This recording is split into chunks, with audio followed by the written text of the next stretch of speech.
All right. So what I have here is 3w squared plus 14w plus 8.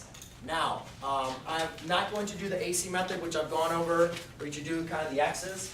A quicker way sometimes to work with this is just to say, if I need to factor this, which I know I have to factor this because it's a quadratic, and I need to solve it for 0.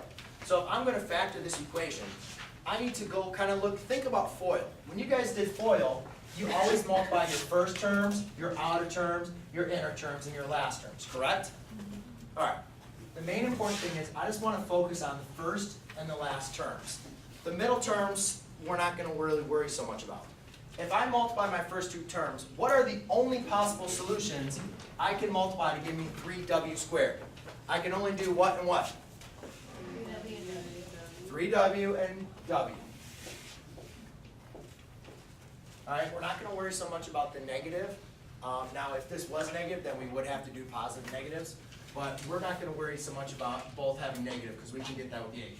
So therefore, I know my first two terms of my answer have to be 3w and w. Right? Okay. Now, let's look at what two numbers multiply to give me 8. Well, 8, you can do 8 times 1, 4 times 2. That's it. Right? Now, also, my two terms have to add up to 8. So therefore, do my factors have to be positive or negative, or one positive, one negative? They have to be what? All positive, right? If this was obviously negative, then therefore one of these would have to be negative, right?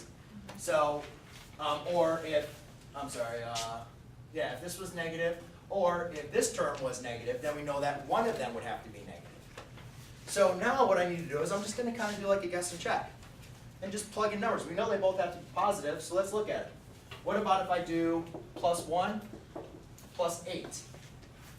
Right? We know that 3 times w gives you 3w squared. 1 times 8 gives you 8. But would this work for the middle terms?